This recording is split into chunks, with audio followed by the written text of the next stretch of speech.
Le jeudi 27 avril abonde en publications importantes. Si vous voulez en savoir plus, voici le calendrier économique. À 6 heures du matin, nous découvrirons la balance commerciale suisse pour mars. L'excédent commercial s'est contracté en février, les importations ayant progressé beaucoup plus rapidement que les exportations. La Banque centrale européenne doit publier son énoncé de politique monétaire très attendu à 11h45. Il sera suivi d'une conférence de presse 3/4 d'heure plus tard. Bien que les participants au marché ne prévoient aucun changement en termes de politique monétaire, les réponses de Mario Draghi pourraient provoquer des fluctuations du taux de change. L'Allemagne fera connaître son estimation préliminaire étroitement surveillée de l'IPC pour avril à midi. L'inflation annuelle a diminué en mars par rapport au chiffre de 2,2% enregistré le mois précédent en raison d'une augmentation plus lente que prévue des prix de l'énergie. Une autre publication de haute importance est programmée à 12h30 GMT. Il s'agit d'une estimation préliminaire des commandes de biens durables aux États-Unis.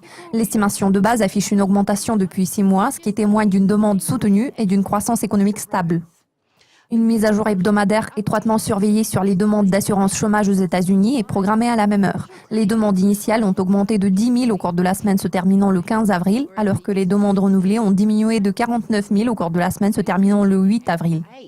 Les USA publieront leurs données sur les promesses de vente de logements pour mars à 14h GMT. Les ventes ont fortement rebondi en février, contrebalançant complètement une baisse de 2,8% affichée un mois plus tôt. Il y a une pause dans le calendrier jusqu'à 22h45. C'est le moment où nous découvrirons la balance commerciale néo-zélandaise pour mars. Le déficit commercial s'est contracté en février, la croissance des exportations ayant dépassé celle des importations. La Grande-Bretagne publiera ses données GfK sur la confiance des consommateurs pour avril à 23h01. L'indice n'a vu aucun changement en mars. Les consommateurs faisant preuve de prudence par rapport à leurs perspectives de revenus et aux conditions économiques générales. Le Japon fera connaître son IPC étroitement surveillé pour mars à 23h30. L'inflation annuelle sous-jacente a été supérieure à 0 au cours des 2 derniers mois. Bien que la croissance reste lente, elle alimente un certain optimisme qui pourrait se refléter sur la politique monétaire.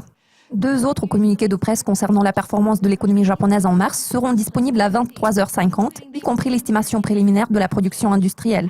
La production a fortement rebondi en février, contrebalançant une baisse de 0,4% enregistrée le mois précédent.